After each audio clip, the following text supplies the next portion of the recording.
Life is fine somehow, gotta regain control. Dengan berhasilnya PSSI menggait Ole Romani menjadi WNI, tentu saja ini membuka jalan baru bagi timnas Indonesia yang selama ini selalu kesulitan mencari pemain keturunan di Eropa yang bermain di posisi penyerang. Kelangkaan stok diaspora di posisi tersebut menjadi kendala utama selama ini. Namun setelah masuknya Kluivert, tentu saja akan terus ditambah di lini depan. Mengingat ia sendiri berpengalaman sebagai striker kelas dunia, memahami bagaimana lemahnya lini tersebut. Buat sosok pemain pengganti pun belum ada yang sepadan, gak mungkin kita mengandalkan Mang Ole seorang diri. Sejatinya banyak nama yang masih memungkinkan untuk diproses untuk penyerang depan. Layaknya Mauro Zilstra yang pernah dipamerkan media Belanda Football Primer. Lalu kini juga muncul Dean Zemberhen hingga Delano van der Heyden. Sebagai tiga penyerang keturunan yang sudah jelas asal-usulnya, namun belum dipastikan oleh PSSI soal minat pelatih. Di sisi lain, negara tetangga ternyata juga masih sibuk untuk mencari pemain naturalisasi juga. Khususnya di lini depan, Harimau Malaya kebenaran banget mau memproses satu striker juga. Namun yang jadi bahan lelucon oleh penggemar, pemain yang diproses ini berasal dari liga lokal yang secara umur sudah melewati masa prime, bahkan disebut media lokal udah uzur. Lantas bagaimana perbedaan penyerang timnas Indonesia dan Malaysia? Berikut ini adalah jawabannya.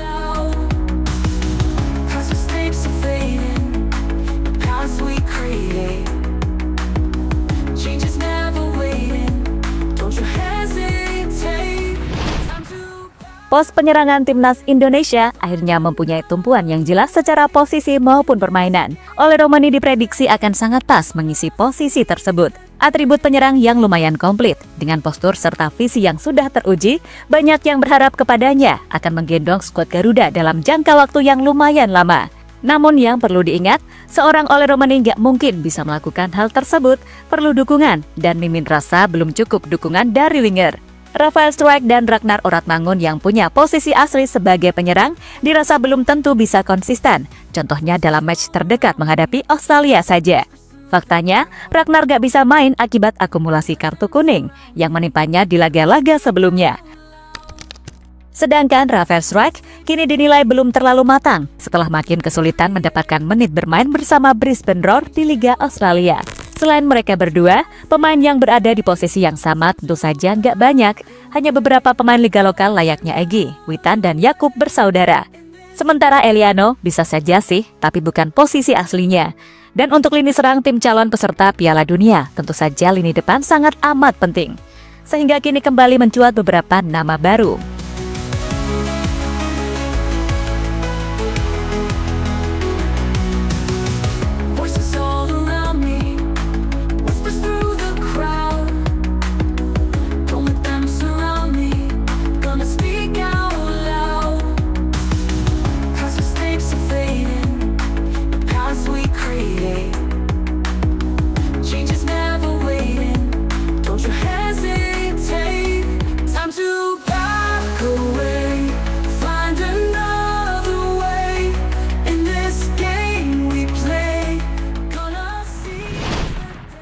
Ya, makin kesini makin banyak diaspora berdarah Indonesia seperti muncul ke permukaan media-media Belanda. Namun untuk pos striker atau penyerang tak banyak nama untuk dipilih. Mengingat timnas pusat sendiri masih langka barangnya. Paling Mauro Zilstra dan Miliano Jonathan yang selama ini udah menunjukkan minat.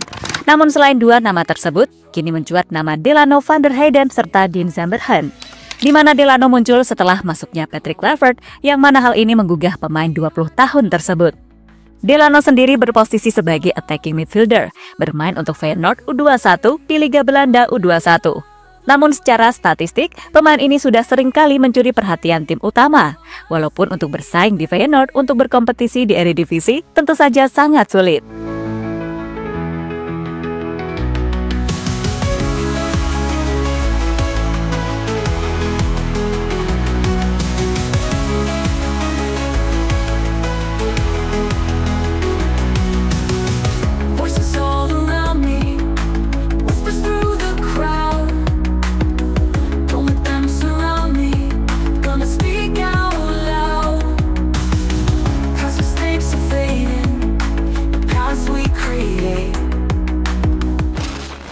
Dan Dean Zemberhen juga kembali mencuat setelah media Belanda melaporkan transfernya dari FC Dordrecht ke VVV Venlo, sama-sama klub kasta kedua Liga Belanda, pada bursa transfer musim dingin lalu.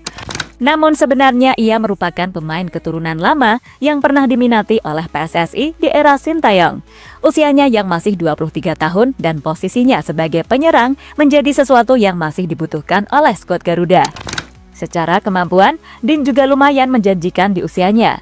Mengutip dari Transfermarkt, ia telah mengemas 3 gol dan 3 assist dari 25 pertandingan bersama FC Dordrecht di setengah musim lalu sebelum pindah.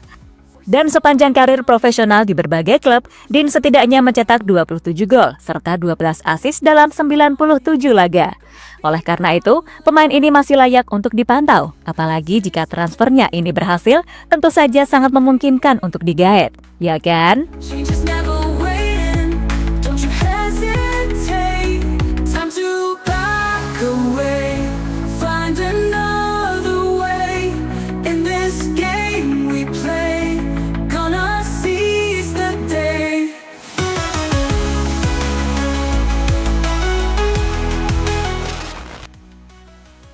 Malaysia ikutan naturalisasi striker tapi jadi lelucon.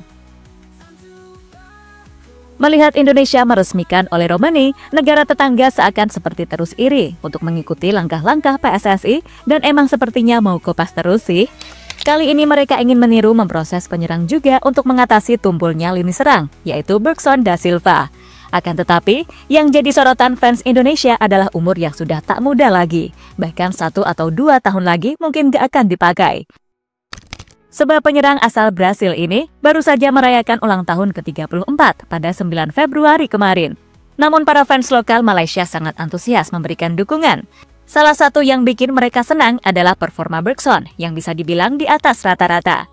Meski bermain di Johor Darul Takzim, ia setidaknya telah mencetak lebih dari 20 gol di seluruh pertandingan musim ini. Kehadiran Bergson diyakini mampu mendongkrak skuad asuhan pelatih baru Peter Klamowski.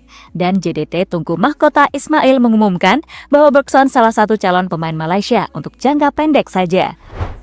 Bergson boleh dinaturalisasikan sebagai langkah jangka pendek setelah lengkap 5 tahun di Malaysia. Sedangkan Hidalgo untuk jangka panjang bersama pemain lain yang ada, ujar Tunku Mahkota Ismail, sumber Super Bowl.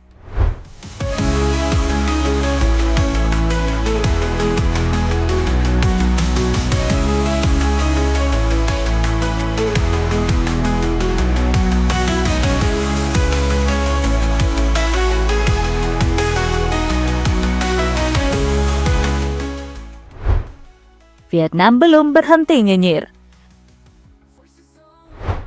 Melihat Indonesia yang terus mendatangkan pemain, bahkan ditiru Malaysia, media Vietnam tampaknya tak mau berhenti menyinggung terus gebrakan yang dilakukan oleh PSSI. Media di sana menyoroti kehadiran Ole Romani yang baru saja menjadi WNI.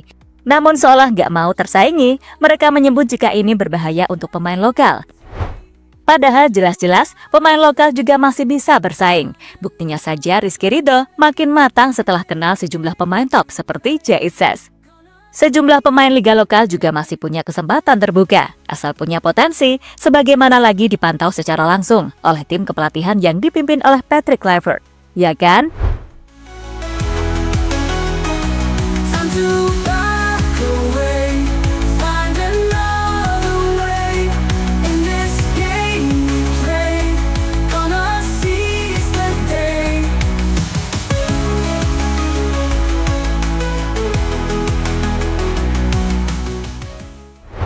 Ya, terlepas dari apapun tetangga emang bawaannya gitu deh, panas. Sementara Dek Malai sepertinya udah mulai membuntuti terus dengan mengikuti program PSSI. Ya, walau hanya menggunakan pemain liga lokal, layaknya yang dilakukan timnas Indonesia dulu di era ke-8. Jadi itulah berbagai pemain yang punya potensial jadi potensi Coach Kluivert.